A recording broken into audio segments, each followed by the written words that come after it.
Cross check news के bulletin में आपका स्वागत है। आइए जानते हैं आज दिन भर की बड़ी खबरें। भारत और अमेरिका प्रस्तावित द्विपक्षीय व्यापार समझौते से इत्र कथित अनुबंध साइड लेटर पर हस्ताक्षर करके विवादास्पद गैर शुल्क बाधाओं का समाधान कर सकते हैं। अंतरिक्ष नियामक Indian National Space Promotion and Authorisation Centre ने कहा कि सैटेलाइट बस एज अ सर्विस नाम से शुरू की गई नई पहल का उद्देश्य अंतरिक्ष क्षेत्र में काम करने वाली निजी कंपनियों को होस्टेड पेलोड ऐप के लिए छोटे सैटेलाइट बस प्लेटफॉर्म डिजाइन और विकसित करने में मदद करना है। बीमा अधिनियम में कई संशोधन प्रस्तावित हैं, जिनमें एफडीआई लिमिट बढ़ाना, पेड अप कैपिटल में कमी, कॉम्पोजाइट लाइसेंस का प्रावधान शामिल है।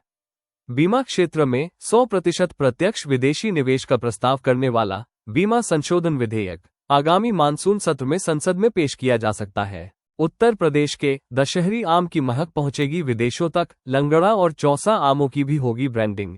इस बार पहले से भी ज्यादा देसी विदेशी शौकीन तक पहुंचने के लिए तैयार है। मार्च 2025 में 23 में से 13 इंडस्ट्री ग्रुप्स ने अच्छा प्रदर्शन किया।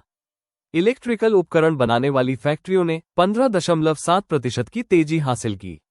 औद्योगिक उत्पादन सूचकांक में पिछले साल की तुलना में 3% की वृद्धि हुई। बंदरगाह निर्भर उद्योग वो होते हैं जो प्रमुख बंदरगाह से आयात या निर्यात के लिए कैप्टिव कार्गो की प्रस्तावित कम से कम 70% कार्गो क्षमता पर निर्भर होते हैं।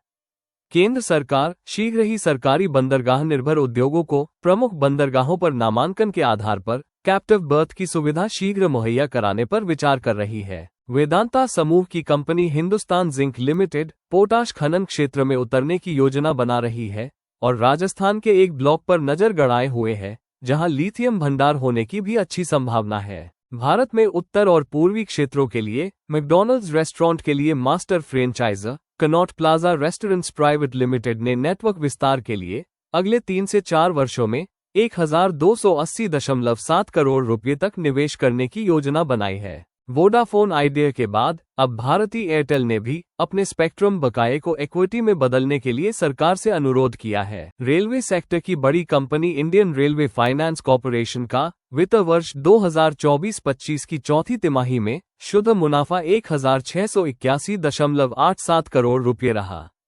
पिछले वर्ष के मुकाबले इस बार कम लाभ हुआ है।